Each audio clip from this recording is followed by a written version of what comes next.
해외 구매 대행안에서 수동으로 상품을 올리는 방식과 반자동 대량 여러가지 방식이 있는데요, 거기에 맞는 전략이 다 따로 존재한다고 생각해요. 저는 반자동 방식에 맞는 방법을 오늘 여러분들에게 소개를 할 예정이니까 한번 잘 들어보고 적용을 해보시면 좋을 것 같습니다. 네, 안녕하세요. 새벽인간 채널의 통술입니다. 저희가 이번에 준비한 영상은 일주일 만에 주문 들어오는 상품 소싱 방법에 대해서 말씀을 드려보려고 해요. 저는 이렇게 온라인 쇼핑몰을 운영할 때 가장 중요한 게 상품 소싱이라고 생각을 해요. 저는 이렇게 많이 비유를 하는데요, 이탈리아 레스토랑을 운영을 한다고 치면 가장 중요한 게 음식점의 맛이잖아요. 그러니까 셰프의 실력이 되게 중요한데, 온라인 쇼핑몰에서 그 셰프의 실력은 바로 상품 소싱이라고 보면 될 것 같아요. 음식점에 셰프의 실력이 없어서 맛이 없다면 그게 또 소문이 나서 재구매도 안 되고 하면서 그 음식점은 결국에는 망하게 되겠죠. 상품 소싱도 마찬가지입니다. 소비자에게 선택받지 못할 상품들을 소싱을 해버리면 아무리 홍보를 많이 한다고 해도 판매가 일어나지 않을 거예요. 그래서 상품 소싱이라는 게 그만큼 중요하다고 말씀드릴 수 있을 것 같아요. 그리고 판매하는 방식도 해외 구매 대행안에서 수동으로 상품을 올리는 방식과 반자동 대량 여러가지 방식이 있는데요, 거기에 맞는 전략이 다 따로 존재한다고 생각해요. 저는 반자동 방식에 맞는 방법을 오늘 여러분들에게 소개를 할 예정이니까 한번 잘 들어보고 적용을 해보시면 좋을 것 같습니다. 자, 제가 처음 시작하는 분들에게 질문을 드리는 게 하나 있어요. 지금 여기에 상품 몇 가지를 한번 띄워볼게요. 자, 여러분들이 보기에는 어떤 상품이 소싱하기에 좋다고 생각하세요? 중학생 의자, 빨래 건조대, 주방 수납함, 포장 실링기, 아이폰 케이스, 회전선 탈피기, 와인 보관함. 자, 이 중에서 어떤 상품을 상품 소싱하고 싶으세요? 자, 보통 지금 제가 노란색으로 색칠한 걸로 상품 소싱을 하고 싶다라고 많이 이야기들 하세요. 자, 그런데 제가 보기에는 이런 상품은 아무리 많이 올려도 잘 팔리지 않을 거예요. 그 이유에 대해서는 제가 곧 설명해 드리겠습니다. 자, 그렇다면 어떤 상품을 하는 게 좋냐? 포장 실링기, 회전선 탈피기, 와인 보관함. 제가 지금 이렇게 빨간색 색칠한 상품이 중국 구매 대행에 있어서는 좋은 상품 소싱이라고 얘기할 수 있을 것 같아요. 자, 일주일 만에 주문 들어오는 소싱 방법 중 제가 첫 번째 기준인 노출에 대해서 말씀을 드리는 거예요. 자, 제가 중학생 의자라는 키워드로 한번 네이버에 검색을 해보도록 하겠습니다. 그러면 네이버에서 노출시켜주는 상품들을 한번 쫙 보도록 하겠습니다. 자, 여러분들도 상품 구매할 때 대부분 1페이지에서 구매를 하실 거예요. 그래서 1페이지만 참고를 하시면 되는데, 대부분 국내 판매자들로 이렇게 나와 있습니다. 브랜드 상품이거나 국내 판매자들 상품이 1번 페이지에 노출이 되어 있다 보시면 됩니다. 다시 말해서 중학생 의자라는 키워드는 해외 구매 대행업자들의 상품이 노출될 만한 자리가 아니라는 거예요. 그러니까 이런 상품들은 만약에 경쟁 강도가 정말로 낮다고 하더라도 상품 소싱을 해서는 안 되는 거예요. 아무리 많이 해도 여러분들 상품이 노출조차 안 될 거예요. 그래서 이런 상품들은 노출 기준에서 저는 스킵을 해버립니다. 자, 이런 상품들은 상품 소싱 대상에서 제외를 하는 거죠. 그러면 폐전선 탈피기를 해보도록 하겠습니다. 저도 폐전선 탈피기라는 거를 살면서 한 번도 본 적도 없지만 일단 예시를 한번 들어볼게요. 자, 이것도 마찬가지로 네이버 쇼핑 1번 페이지에 들어가서 보면 광고 상품도 있지만 조금 내려가다 보면 바로 첫 번째 상품이 해외 딱지 붙은 상품이라고 표기가 되어 있네요. 자, 그리고 조금 더 내려가 보도록 하겠습니다. 그러면 마찬가지로 해외라고 표기가 되어 있어요. 자, 그러면 이런 상품들은 네이버가 봤을 때 해외 판매자들한테 상품이 구매가 많이 일어난다고 인식을 해서 1번 페이지에서 노출을 시켜준다고 보시면 됩니다. 그러면 첫 번째 기준을 제가 말씀을 드렸어요. 1번 페이지에 해외 딱지 상품이 최소 3개에서 5개 정도가 있어야 된다는 거예요. 폐전선 탈피기는 저는 상품 소싱을 할 거예요. 자, 그리고 상중하 중에서 저는 상으로 하겠습니다. 상중하는 저만의 기준인데 1번 페이지에 해외 딱지라는 상품이 5개 이상 있었고, 그리고 상단에 많이 노출되어 있었어요.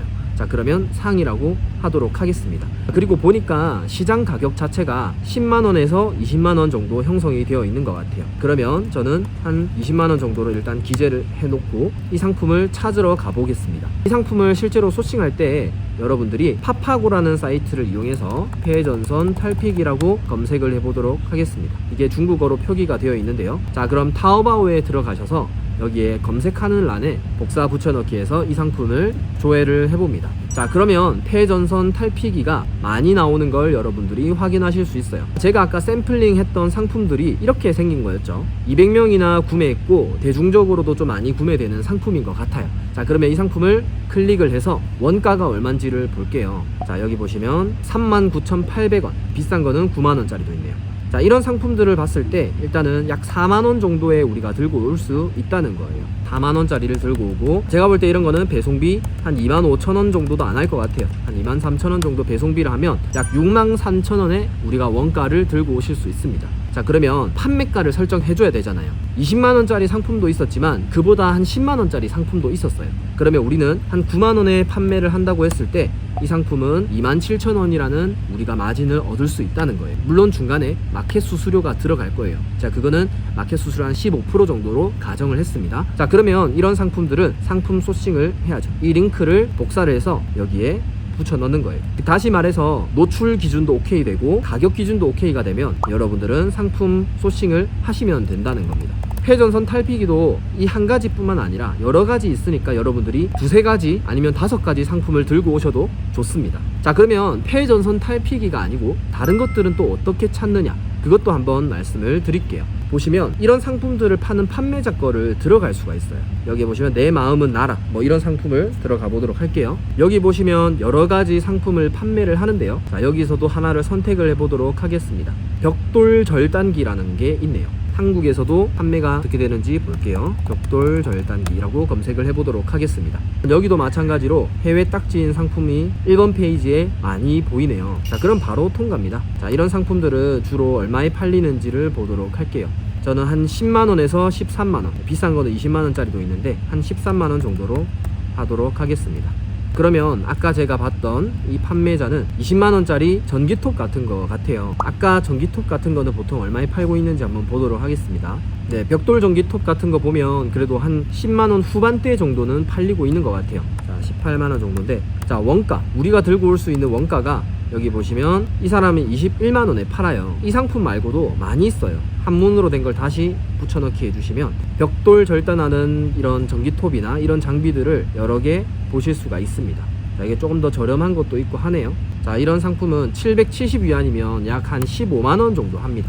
15만원 정도 해요. 자, 그럼 이런 것도 배송비가 약 3만원 정도 한다고 보면 판매가가 시장 가격에 맞춘다 하면 거의 원가예요. 그렇다면 이런 상품은 가격적인 부분에서는 메리트가 없을 수도 있지만 그래도 노출 쪽에서는 우리가 확실히 기준에 들었으니까 이런 상품도 저는 판매를 해도 될 거라고 판단을 합니다. 대충 뭐 21만원에 판다고 쳐보도록 하겠습니다. 그러면 마진율은 낮지만 그래도 기존에 있던 상품이랑 가격 차이가 그렇게 나지 않고 우리가 좀 더 다양한 상품으로 올려준다면 선택받을 수 있는 확률은 높다고 생각해요. 자, 그럼 이런 상품도 복사해서 여기에 붙여넣기 해줍니다. 자, 이런 식으로 상품 소싱을 더 많이 할 수 있어요. 예를 들면 또 다른 사람을 한번 찾아가 보도록 하겠습니다. 여기에 또 들어가 보시면 엄청나게 다양한 상품들을 많이 팔고 있죠. 자, 여기 보시면 페인터 믹서기라는 상품을 또 팔고 있어요. 자, 페인트 믹서기도 1번 기준에 노출이 되는지 한번 보겠습니다. 자, 이 상품도 마찬가지로 노출 쪽에서는 상중하 중에서 중간 이상은 갈 것 같아요. 구매도 꽤 일어나는 거 보고 해외도 많이 노출되는 것 같습니다. 그러면 이런 상품도 마찬가지로 소싱 대상이 되는 거죠.